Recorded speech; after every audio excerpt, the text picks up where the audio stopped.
Hello, আসসালামু আলাইকুম। কি অবস্থা সবার? কেমন আছে সবাই? আলহামদুলিল্লাহ, আমিও ভালো আছি। তো আমি আজকে তোমাদের জন্য নিয়ে এলাম খুবই গুরুত্বপূর্ণ একটা টপিক। সেটা হচ্ছে গতিশক্তি ও বিভব শক্তি সংক্রান্ত একটা ম্যাথ। তো ম্যাথটা খুবই ইম্পর্টেন্ট এবং এই ম্যাথের মাধ্যমে আমরা গতিশক্তি ও বিভব শক্তির সরল কনসেপ্ট ক্লিয়ার করব এবং একটা বস্তু উপর থেকে নিচের দিকে পড়লে যে কোনো বিন্দুতে কিভাবে শক্তির সংরক্ষণশীলতার নীতি মেনে চলে সেটাও আমরা দেখব।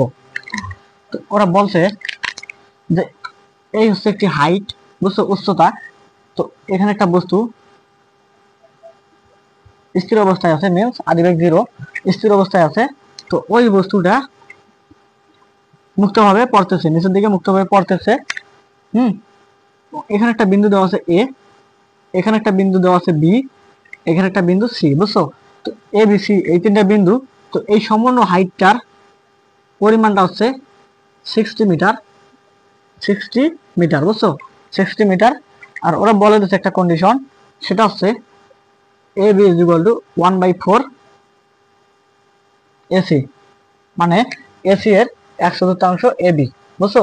মানে 4টে এবি সমান একটা এসি, এটাই ওরা বলছে। আরো বলছে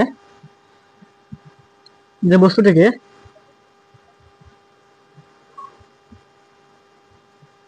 বস্তুটিকে মুক্তভাবে পড়তে দেওয়া হলো, মুক্তভাবে বস্তুটিকে মুক্তভাবে পড়তে দেওয়া হলো। হ্যাঁ, আরেকটা উপাত্ত দিচ্ছে, সেটা হচ্ছে বস্তুর ভর। বস্তুর ভর M is equal to 5 KG, বুঝছো? বস্তুর ভর M is equal to 5 KG. Then ওরা ফাইনালি চাইছে যে বি ও সি বিন্দুতে শক্তির সংরক্ষণ সংরক্ষণশীলতার সংরক্ষণশীলতার নীতি মেনে চলবে কি না, বুঝছো? চলবে কি না। তো এই হচ্ছে আমাদের ফাইনালি ম্যাপ। এখন এই শক্তি সংরক্ষণশীলতা নীতি মেনে চলবে কিনা এটা যদি তুমি নির্ণয় করতে যাও, তাহলে তোমাকে অবশ্যই গতিশক্তি ও বিভব শক্তি সম্পর্কে ধারণা থাকতে হবে। তো গতিশক্তির ফর্মুলা আমরা জানি, kinetic energy EK is equal to half of M V square, বুঝছো? আর হচ্ছে বিভব শক্তির ফর্মুলা, সেটা হচ্ছে potential energy PE is equal to M G H, বুঝছো? তো এখন এইখানে কিন্তু একটা উচ্চতা আসবে, হাইট আসবে, বুঝছো? উচ্চতা আসবে এইচ, এখানে অটোমেটিক একটা হাইট দেওয়াই আছে, বুঝছো? তো এই হাইট দুইটা তোমরা কিভাবে নির্ণয় করবা সেটা কিন্তু তোমরা জানো না। তো এই হাইট দুইটা তোমাদের নির্ণয় করার জন্য একটা ওরা কন্ডিশন দিয়ে দিয়েছে। সেই কন্ডিশন হচ্ছে এইটা, এই কন্ডিশন ব্যবহার করে এই হাইট দুইটা নির্ণয় করতে হবে এই উচ্চতা থেকেই, বুঝছো? সাপোজ আমি ধরে নিলাম এইটুক জায়গা হচ্ছে এক্স, বুঝছো? তাহলে এইটুক জায়গা যদি এক্স হয় আর সম্পূর্ণটা যদি 60 হয়, তাহলে তুমি এইটুক জায়গা পাবা না। কেমনে পাবা? 60 মাইনাস এক্স করলেই তো পেয়ে যাচ্ছে, বুঝছো?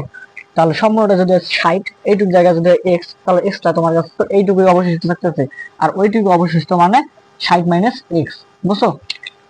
তো A B is equal to 60 minus X, A B is equal to 60 minus x.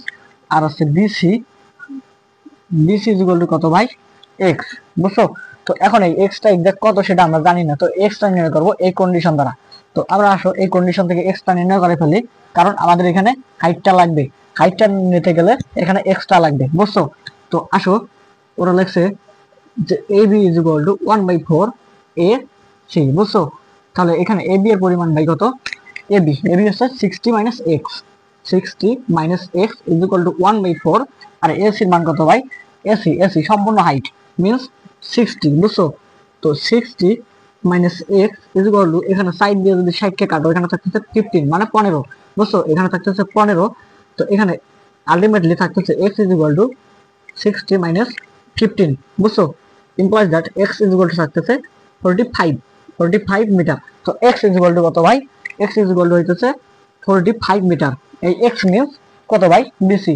এই বিসি ইজ ইকুয়াল টু 45 পাইলাম, বুঝছো? 45 মিটার। এখন যদি এখানে 45টা যদি 60 থেকে বিয়োগ করি, তাহলে এখানে আমরা পাইতেছি কত? 15 মিটার সেটা হচ্ছে কি এবি এর মান, বুঝছো? আর যেহেতু বস্তুটা উপর থেকে পড়তেছে, তাই তুমি যদি গতিশক্তি নির্ণয় করো, গতিশক্তির ক্ষেত্রে তোমাকে কাউন্ট করতে হবে উপর থেকে নিচে। আর যদি তুমি বিভব শক্তি যে কোনো একটা মিডল বিন্দুতে নির্ণয় করো, তাহলে তোমাকে কাউন্ট করতে হবে নিচ থেকে উপরে। বিভব শক্তির ক্ষেত্রে নিচ থেকে উপরে, এটা হচ্ছে বিভব বিভব শক্তি, বুঝছো? এটা হচ্ছে বিভব শক্তি। আর উপর থেকে নিচ মানে কি গতিশক্তি, এটা হচ্ছে গতিশক্তি। হ্যাঁ, গতিশক্তির ক্ষেত্রে কাউন্ট করো উপর থেকে নিচে, আর বিভব শক্তির ক্ষেত্রে কাউন্ট করবা নিচ থেকে উপরে, বুঝছো? তো আমরা পেয়ে গেলাম, আমরা যে দূরত্বটা নির্ণয় করতে চেয়েছি সেটা পেয়েছি। তো আসো এখন আমরা এই বি বিন্দুতে গতিশক্তি এবং বিভব শক্তি নির্ণয় করবো, বুঝছো? তো গতিশক্তির ফর্মুলা আমরা জানি, AK = half of M V square, এই সূত্রটাই হয়ে যাবে, বুঝছো? যেহেতু বি বিন্দুতে, তাই এখানে তোমাদের বোঝার সুবিধার্থে লিখলাম বি বিন্দুতে কাইনেটিক এনার্জি মিন্স AK = কি আসতেছে half of M V square, বুঝছো? তো এখানে থাকতেছে হাফ এম ভি স্কয়ার কে লেখা যায় আবার ইউ স্কয়ার প্লাস 2GH, বুঝছো? এখানে GH কেন? কারণ এটা উপর নিচ হাইটের ক্ষেত্রে GH ব্যবহৃত হয়। আর যদি সরলরৈখিক বা সারফেসের মধ্যে ব্যবহৃত হয় তাহলে এটা AS, এতে ত্বরণ, S তে দূরত্ব, বুঝছো? ঠিক তেমনই এখানে Gটা হচ্ছে অভিকর্ষ ত্বরণ আর Hটা হচ্ছে হাইট, কতটুকু উঠানামা করবে এটাই, বুঝছো? তো এখন এখানে একটা ডাইরেক্ট ক্যালকুলেশন করব। তুমি দেখো এই হাফ অফ এম মানে হাফ এম ইউ স্কয়ারের সাথে গুণ অবস্থায় আছে এই জায়গায়, আবার 2GH এর সাথেও গুণ অবস্থায় আছে। এখন হাফ অফ এম কে ইউ এর মান 0 দ্বারা যদি গুণ করো তাহলে এটা কিন্তু সম্পূর্ণটাই 0 আসতেছে, এটা কিন্তু সম্পূর্ণটাই 0, বুঝছো? এখন আমাদের কাছে থাকতেছে কি, যেহেতু এটাও এর সাথে গুণ অবস্থায় আছে, হাফ অফ এম 2GH এর সাথে গুণ অবস্থায় আছে, তাহলে এটা এর সাথে গুণ অবস্থায় রেখে দেবো, বুঝছো? ইনটু 2GH, বুঝছো? তাহলে এখানে 2 কাটা যাচ্ছে, আলটিমেটলি থাকতেছে mgh। এখন তুমি এখানে মানগুলো বসাও। m এর মান হচ্ছে 5, m এর মান 5 কেজি, মানে কি ওই বস্তুর ভর হচ্ছে 5 কেজি। 5 ইনটু অভিকর্ষ ত্বরণ 9.8 ইনটু হাইটটা কত নেবা ভাই? তোমাকে বলছি যে মিডল কোন বিন্দুতে যদি তুমি বিভব শক্তি বা গতিশক্তি নির্ণয় করতে চাও, গতিশক্তির ক্ষেত্রে তোমাকে উপর থেকে নিচে আসতে হবে, আর বিভব শক্তির ক্ষেত্রে নিচ থেকে উপরে যাইতে হবে। সেটা উপর থেকে পতনশীল বস্তুর ক্ষেত্রে অবশ্যই উপর থেকে পতনশীল। এখন এরকম আরো অনেক কেস আছে যেগুলো তো তোমাকে নিচ থেকে ঢিল ছড়বে, বুঝছো? নিচ থেকে ঢিল ছড়বে, তখন কিন্তু আবার গতিশক্তি নির্ণয় করতে হবে নিচ থেকে উপরে, বুঝছো? তো বিষয়টা এরকমই। এখানে হাইটটা হবে কত, যেহেতু আমি কাইনেটিক এনার্জি নির্ণয় করতেছি মানে 50, কত ভাই 15, বুঝছো? 15। তাহলে এখানে যদি ক্যালকুলেট করো তাহলে এখানে থাকতেছে 735 জুল, বুঝছো?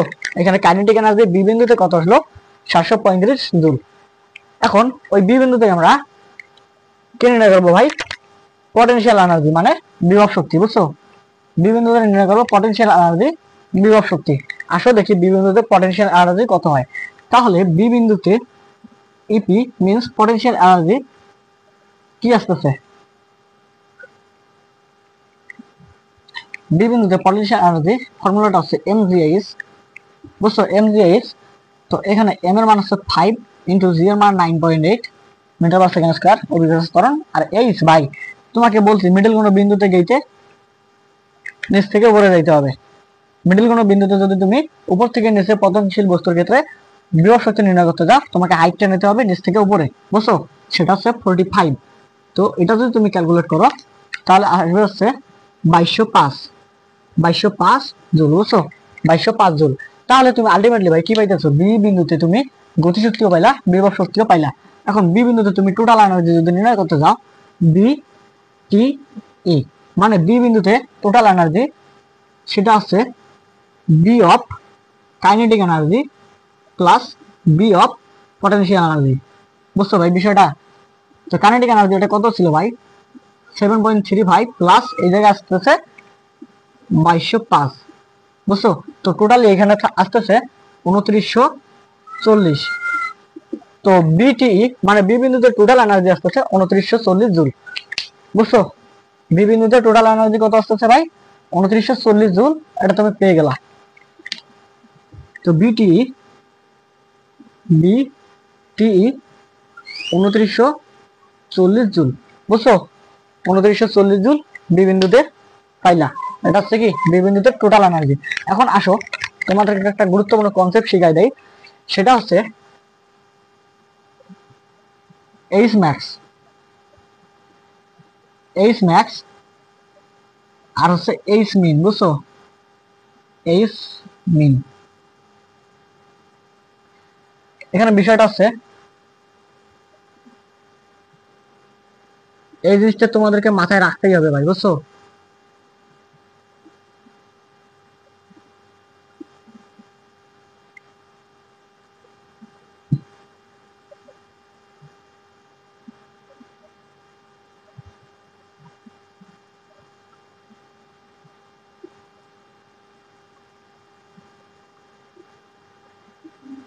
গতিশক্তি, হ্যাঁ আসো, এইচ ম্যাক্স মানে সর্বোচ্চ উচ্চতায় বিভব শক্তি কত জানো?